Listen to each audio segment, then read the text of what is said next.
My name is Dennis. I'm 40 years old and live in Chicago in a sleek high-rise apartment my wife picked out when things were good before they weren't. My birthday fell on a Tuesday that year, but Celeste insisted we host the celebration on the weekend so her daughter, Rachel, could invite her prep school friends. It'll be classy, she said. Low-key but elegant. I should have known better. They filled our apartment by 7 girls in cropped sweaters and smooth, aloof smiles. Rachel greeted them like she owned the place. I tried to stay out of the way, offering drinks and plates like a background extra. I even put out my favorite pecan pie. I never liked cake. Never said why, but Celeste knew. Or used to. I was slicing the first piece when Rachel's voice cut across the music. "Hey," she called out to one of her friends, "you see the guy over there?" She nodded toward me. "That's my stepdad. He fixes planes." Laughter. One girl, blonde, perfect, tilted her head. "Like actual planes?" Rachel grinned. "Yeah, he's a mechanic. Like wrenches and oil and all that." Her tone wasn't admiration. It was bait. The blonde smirked. "That's barely even a job." I felt it like a slap. Not the words, the dismissiveness. The room quieted for a beat, just enough for it to land. I swallowed, gave a tight smile, and set down the pie server. Well, someone's gotta keep the sky from falling. Nobody laughed. Rachel looked away like she didn't know me. Celeste was by the bar, swirling red wine in a glass so large it looked ceremonial. I thought she might step in. Say something. Redirect. Instead, she smiled too wide and said, "It's true. He does fix planes. Very blue collar." She didn't even look at me. Then, without warning, she turned toward the girls. "You know, I used to dream about owning a vineyard. Back when Dennis and I met, he was fixing busted gliders out in some hangar in Joliet." She chuckled. "I told him I wanted to bottle my own wine.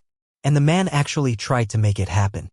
Worked double shifts, sold his old Mustang, even built me a trellis from scrap metal." The girls murmured polite interest.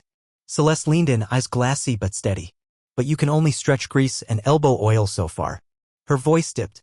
"Now I'm with someone who understands vision. An architect. He's building real things. Hotels. Airports. In Milan, for God's sake." My stomach turned. The jab wasn't casual. It was deliberate. Calculated. Her mouth curled around the word Milan like it tasted better than me. I turned to the pie. Untouched. Celeste took a slow sip, then met my eyes across the kitchen island. "You were never meant to stay," she said, quiet but firm. Rachel laughed, not even realizing the knife her mother had twisted. I looked around the room at the kids I had helped move in, drive to soccer, pick up from bad dates. At the wife who once kissed engine grease off my cheek and said she loved the smell. None of them saw me now. So I didn't say a word. I walked into the bedroom, pulled my old duffel from the closet, still packed from my flight school days, and slung it over my shoulder. As I passed through the living room, the music dipped again. Rachel looked up. "Where are you going?" I didn't answer. The elevator chimed. The door closed. And I left my own birthday behind, pie and all. I drove through the night with the city behind me, not bothering to check my phone. The dashboard screen lit up with missed calls. Celeste. Rachel. Even one from a number I didn't recognize, probably her new boyfriend, the architect. I didn't care. The highway stretched on, quiet and empty. Just me and the dull hum of the tires against asphalt. Somewhere around Rockford, I pulled off to a gas station, filled the tank, and bought a coffee that tasted like cardboard. I sat in the lot, engine idling, watching my breath fog up the windshield. I didn't cry. I wasn't angry. Mostly, I just felt hollow. It used to be different. I met Celeste 12 years ago, back when I was working at a hangar outside of Joliet. I was 28, broke, and knee-deep in restoring old gliders. She had come in with a busted radiator and a smile that knocked the wind out of me. Said she was just passing through on her way to a winery tour. Said her dream was to own a vineyard one day. I remember thinking how absurd it was, but I said I'd help. I always said I'd help. I picked up extra shifts, started doing side jobs fixing private jets. The pay was better, but it came with hours that bled into my bones. I gave up weekend flights with my friends. Sold my flight school gear to help cover a down payment when she found a vineyard property she could see herself retiring in someday. She flew. I stayed grounded. That was the trade. I became a quiet man, quiet out of love, I told myself. Out of patience. She talked about Pinot Noir, I learned about irrigation systems. She threw garden parties for Rachel's private school, I hand-cut trellises out of aluminum scraps. I fixed the broken pieces, always, while they soared past me. But over time it changed. My silence wasn't seen as stability anymore. It became weakness. Obedience. Background noise. Rachel used to call me Dad when she was little. Asked me to braid her doll's hair and tuck her in. But somewhere along the way that became Dennis. Then him. And now apparently barely a job. The worst part? I let it happen. Slowly. Quietly. Like boiling a frog. By the time I crossed into Iowa, the sun was rising and my phone had stopped buzzing. Maybe they gave up. Or maybe they just didn't notice I was really gone. It wasn't until I pulled into my brother Nate's place, a dusty auto shop off a county road, that I finally exhaled. He came out in a hoodie and work boots, eyebrows raised but didn't ask questions. Just nodded toward the guest room and said, "It's still got your old bed. You want coffee?" I nodded. My voice wasn't ready yet. Inside, the air smelled like motor oil and pine. It was quiet. Peaceful. Honest. I hadn't breathed like this in years. And for the first time in a long time, I didn't feel like fixing anything.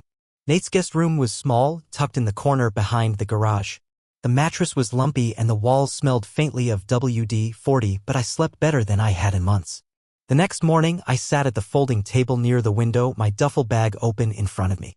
I had packed light, just a couple shirts, old tools, and a manila envelope I hadn't opened in years. Back then, it had started as a just-in-case file. A habit from flight school. You always keep a failsafe. I flipped it open and pulled out the documents. Bank statements. Scans of joint investment accounts. Copies of signatures, some mine, some not. Receipts for transfers I didn't authorize. I'd seen a few odd transactions before but had let it slide. Celeste always had an explanation. A vineyard expense. A quarterly tax adjustment. "Don't worry about it," she'd say with that soft little pat on my arm. But now I looked closer. 3 months ago, $8,200 wire to an architecture firm in Spain. 2 months ago, liquidation notice from a Roth IRA. Mine. Signed with my name except I hadn't signed it. I leaned back in the chair, heart thudding. Then I remembered the smart security system I installed years ago when Rachel was still in middle school and scared of thunderstorms. Cameras, audio, all synced to cloud storage. I still had the login. Celeste had probably forgotten that. I pulled up the app. The living room camera feed showed them last week, Celeste and the architect sitting on the couch I picked out drinking wine. I scrubbed through the audio until I landed on a snippet. Her voice, he won't even notice. Dennis doesn't ask questions. That's why this works. His voice, we move fast. We get the rest of the funds and we're out. Italy first, then Lisbon. He can keep his little hangar life. They laughed. I sat frozen, the breath knocked clean out of me. It wasn't just the money. It was the ease with which they dismissed me. Like I was a problem they had already solved. Like I was the help who'd overstayed his usefulness. Then came the part that hit hardest. Rachel's voice, off-screen. He was never going to be more than a mechanic. You should have left him years ago. I didn't even recognize her voice. Cold. Detached. Like I was someone beneath her. I stood up and paced the room, heat rising in my chest. This wasn't rage. Not exactly. It was a quiet kind of clarity. The kind that sharpens you. I turned back to the duffel and pulled out an old, weathered notebook. The cover was scuffed, but the title was still there in faded Sharpie, fail-safes. I flipped it open. Inside were names. Contacts. Handwritten notes. People I had helped over the years, a customs agent I drove to the ER during a heart attack, an airport manager whose daughter I helped get a scholarship, a tax consultant I once flew home after a blizzard canceled every commercial flight. I started making a list. They thought I was finished. They had no idea. I wasn't breaking down. I was winding up. I started with the simplest thing, a list of names. Then next to each name, I wrote down one line, what I had done for them and what I needed now. It felt strange at first, flipping through memories like tools in a chest. But after the first few calls, it stopped feeling like revenge. It felt like balance. First up was Hal, the customs agent I helped 7 years ago when his car broke down on the I-55 shoulder in a snowstorm. I had just finished a double shift and still pulled over, changed his flat, and drove him to his gate. He missed his lunch but made his flight. Now, I called his work cell. Dennis? Damn, I owe you more than one. Hal's voice was gruff but warm. Just one thing, I said. There's a guy using an EU license to build foreign residentials. Name's Alan Trent. Can you flag his movement for me if anything shifts? A pause, then, done. Quiet as a shadow. Next was Martina, airport security manager at Midway. Her husband had a panic attack during a layover years ago and I had sat with him, found his inhaler, and helped calm him until paramedics came. Yeah? Dennis, you still fixing planes? Something like that, I said. I need to know if a certain architect's been flying under the radar. Name? I gave it. Give me a day, she said. By afternoon, I was cross-referencing property records Celeste had me sign years ago. I faxed copies to an old tax consultant named Lewis, the same guy whose daughter I flew home in a two-seater after a winter storm grounded all commercial flights. He'd missed his own vacation because of the blizzard, but I made sure he and his daughter got home safe. Now, I asked him to audit the vineyard. You're serious? Lewis said after I sent him the preliminary reports. You know they haven't been reporting nearly half their cash flow? There's wine coming out of that place that doesn't touch a ledger. I figured. This might take a few weeks. I'll wait. Meanwhile, I reached out to Marco, a former client I once pulled out of a stalled Cessna with a flooded engine. His firm now specialized in licensing reviews for international contractors. Alan Trent, he repeated. His portfolio's a mess. There's a revoked permit in Brazil. Falsified documents in Budapest. I'll put together a packet. Every call led to another door. Another contact. Another silent favor falling into place. None of them asked questions. None of them wanted credit. These weren't debts. They were returns. The funny thing about helping people during emergencies is they remember. Quietly. Carefully. And when you ask for something just, not cruel, they move. In the evenings, I sat in Nate's garage, sorting through folders with engine grease on my hands and the past scattered across the table. I didn't tell Nate everything. Just enough.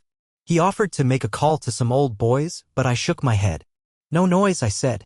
This isn't about a fight. It's a correction. He nodded once, like he understood.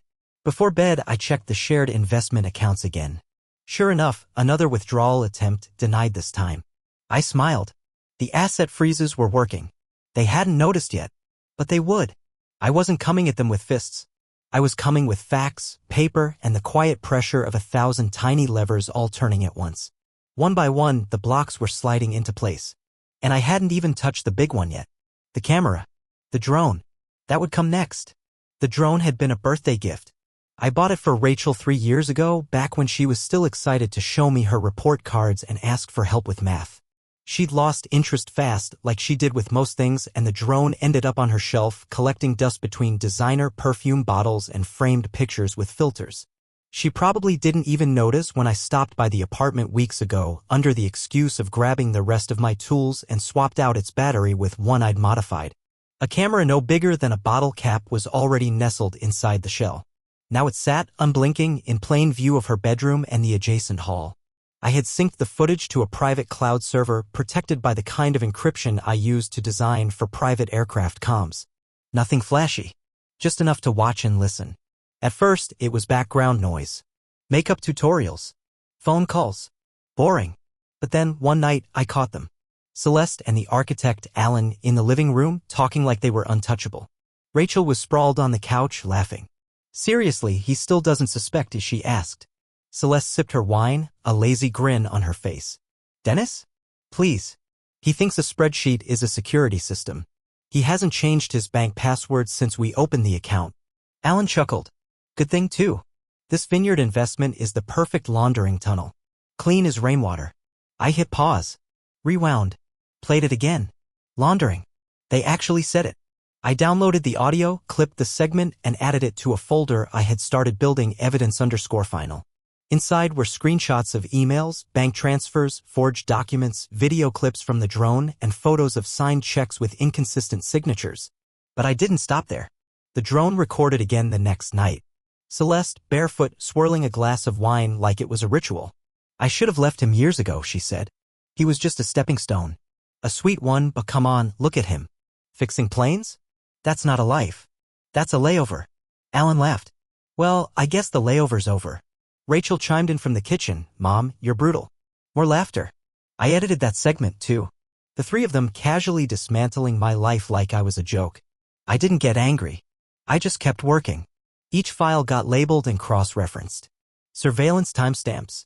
Audio verified against calendar events. Every receipt, every clip, matched to a withdrawal, a login, a message. The next day, I copied everything onto a USB drive, 2 actually. One would be mailed to Celeste's Vineyard Board of Directors with a polite and signed note, potential investor misconduct. Please review. The other went to a select list of Alan's foreign partners, developers in Italy, Portugal, and Hungary. I used a burner email and attached only one file, a highlight reel. It opened with Celeste's voice. "He was never meant to stay." Then Alan. "This vineyard investment is the perfect laundering tunnel." And finally Rachel, snorting.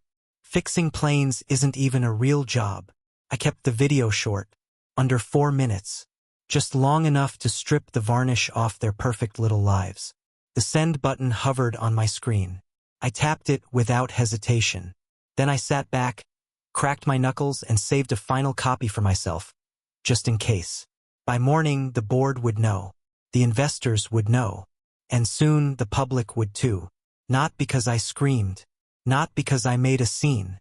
Because I recorded the truth and let it speak for itself. And the best part? They still thought I was just licking my wounds. They had no idea the trap was already sprung. It started with a single notarized envelope. I walked it into the county courthouse myself. Quiet, simple, boring, just like they expected me to be. Inside was a fraud complaint. Detailed. Timed. Bulletproof. Joint investment accounts. Forged signatures. Withdrawals made under my name while I was clocked in at the hangar. I had the time cards, the camera footage, and the documents. And I wasn't filing it as an angry ex-husband. I was filing as a victim of financial identity theft. Once it was submitted, I drove across town to the bank and froze everything. The vineyard's loan application, the one she and Alan had been working on, blocked. The repayment schedule that pulled from our joint retirement, canceled. A hold was placed on all large transfers from the vineyard's commercial accounts. IRS compliance flagged them for audit review. All legal. All quiet. Then I filed another request, this time with the trust management company. When Rachel was 15, I set up a college trust in her name. I wanted her to have options, to not feel stuck the way I did. But now, she was parroting Alan's lines and helping Celeste move money around. So I updated the trust's disbursement terms. New clause. No funds unless the beneficiary demonstrates self-sufficiency for 1 fiscal year. Proof of employment. Verified independent residence. Minimum savings balance. I submitted the paperwork with a cool nod and a scanned copy of her recent social media post. Tired of work talk. I'm a vibes girl, not a labor girl. Perfect. The trust executor sent me an immediate confirmation. The clause was legal. Binding. Back in Nate's garage, I watched the dominoes start to tip. My tax guy, Lewis, called first. The IRS just opened an inquiry into the vineyard's quarterly reporting. Someone's been underreporting bulk wine sales by about 40%. That's felony territory. Good, I said. Then came a message from Martina at the airport. Trent's travel privileges just got flagged. He's on a soft no-fly list pending license verification. Guess who's stuck stateside? Perfect. I had done nothing loud. Nothing illegal. Just enough pressure to turn a facade into rubble. Celeste called twice. I didn't answer. I let the silence build. Let her sweat. I knew she would crack. And crack she did. By the 4th day, I got an email from her lawyer. Polite. Thinly veiled. We'd like to open a dialogue to resolve any misunderstandings regarding jointly held assets. I ignored it. I didn't want a dialogue. I wanted consequences. I walked out of the house she turned into a showplace, and now she could explain to the bank why her vineyard had no liquidity and a pending audit. I was already out of the way, sitting in a borrowed workshop office, watching it all happen through a cracked window and a strong cup of black coffee. That office wasn't much. Peeling linoleum, beat-up desk. But it was mine for now. I had no wine bar, no balcony view, just the hum of a half-stripped airplane fuselage in the bay next door, the smell of old motor oil, and the sound of justice, slow and steady, ticking like a metronome. They thought I was a man who fixed things. They forgot that fixing also means dismantling, clean, precise, and permanent. And the pieces were still falling. The Vineyard Bistro had always been Celeste's favorite. Brick walls, pendant lights, overpriced imported olives. It was where she liked to pretend she belonged. Where she'd bring foreign clients and talk about flavor profiles, like she actually did the bottling herself. I made a reservation under my name. One last dinner. One final performance. She said yes immediately. Alan came too.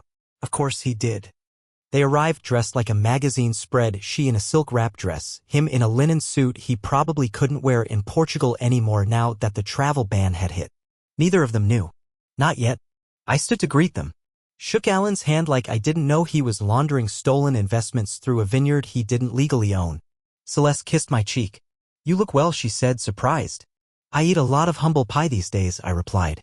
She laughed too hard. Nervous. The waiter brought wine. Not from their vineyard, mine was better. I asked about the harvest, how the bottles were moving. Celeste gave a vague answer, too fast. Alan chimed in. We're restructuring a bit. Foreign markets are tight right now. Shame, I said. I heard Milan's cracking down on false licenses. I imagine that complicates things. Alan stiffened. Celeste gave him a quick glance, then forced a smile. We're handling it. I nodded and let the silence stretch. The tension marinated. The meal arrived. Lamb for me. Celeste stuck to sea base. Alan ordered steak, rare? Of course he did. Halfway through the entree, I pulled a manila folder from my bag and laid it on the table between us. Smooth. Quiet. I didn't say a word. What's this? Celeste asked, her hand freezing above her wine glass. A little something for dessert. Alan reached for it. Opened it. The first page was a still image from the drone footage, Celeste, mid-laugh, holding a wine glass and saying, he was never meant to stay. He flipped to the next one. Copies of wire transfers. Forged documents. Licensing records from overseas builds stamped void. The silence was absolute. The next page? Rachel's college trust addendum. And a copy of the clause update. Celeste's mouth opened, then shut again. Alan muttered, how did you get all this? I smiled. I fix things. Including lies. The waiter stopped by to ask if we wanted dessert. I waved him off. Celeste blinked hard, trying to hold her face still. You think this is smart, she said. You think destroying everything helps you? I didn't destroy anything, I said, voice even. I exposed it. The vineyard board has copies. So do your European investors. And I imagine your wine distributor will call you sometime next week, once their legal team finishes reading. Alan pushed the folder back across the table like it was poisoned. You'll regret this, he said. Maybe, I replied. But I won't regret walking out when I did. I stood and picked up the folder. Oh, I added, nodding toward the kitchen. By the way, one of your kitchen staff is wired tonight. Just in case. Their faces drained. I didn't specify who. I didn't have to. They sat frozen, fork halfway to plate, wine untouched. I turned, left cash for my meal, and walked out. No dramatic last line. No backward glance. Just the cool night air and the gravel crunching under my boots. Outside, the stars were out. The air was clean. And for the first time in a long time, I wasn't playing the humble man who stayed quiet so everyone else could talk. They had their show. Now they'd live with the credits. It's been 10 months since that dinner at the vineyard. Sometimes I still see Celeste's face in my dreams, not out of longing, but as a warning. That frozen smile. That look when the illusion cracked and she realized I was never the fool she thought I was. I live quiet now. Out near Peoria. Small town, big skies. I teach aircraft maintenance at a regional training school. 35 students in total, give or take. A few show up late, others think torque values are optional. But some of them? They've got the hands. The feel. I see myself in them, the version of me before the noise. They call me Mr. Hartwell or sometimes just Coach. I don't correct them. I like it. My nameplate sits on the classroom door. Dennis Hartwell, Master Mechanic. Simple. Clean. Honest. Most days I drive to work in my old pickup, the one Celeste said was embarrassing. The air conditioning wheezes in the summer, but the engine hums steady. I rebuilt it myself last fall. Just needed new gaskets and a little patience. Nate and I still share the garage on weekends. We restore vintage planes for a local museum. Warbirds, mostly Corsairs, Cessnas, one old Piper Cub that's held together by more rust than metal. It's slow work, but it lasts. Unlike promises. Unlike people. About a month ago, I got a voicemail from Rachel. I almost deleted it. But curiosity got the better of me. Her voice was different. Smaller. Like something in her had cracked open. Hey, it's me. I don't know what to say. I'm sorry. For everything. For what I said. For what I didn't say. You didn't deserve any of it. I was awful. I know that now. I'm just sorry. She didn't ask me to call back. I didn't. Not because I'm angry. I'm not. But forgiveness isn't owed. It's earned. And some debts take a lifetime to pay down. The vineyard? Under full audit. The board replaced Celeste as managing partner. She now sells luxury handbags on social media, lives in a rented condo in the city. Alan? He fled the country once the licensing suspensions hit. Word is he's hiding in Portugal under a different name. Nobody seems eager to bring him back. They say time heals, but I don't think that's true. Time just gives you the distance to build something new. I keep a notebook in my office now. Not for fail-safes. For ideas. Notes from students. Sketches of old engines. Things that matter. Things with weight. The quiet life doesn't look like much from the outside. No wine tastings, no gala dinners, no imported countertops, but I sleep like a man who knows where his wrench is and what it's for. Out at the hangar, the kids ask why I don't fly anymore. Because I stayed on the ground to build things, I tell them. Flying's easy. Staying steady, that's the trick. Sometimes they get it. Sometimes they just nod and go back to bolting. That's fine. They'll learn. We all do eventually. And me? I'm finally free. Not because I burned it all down, but because I walked away and started fixing something that could finally hold.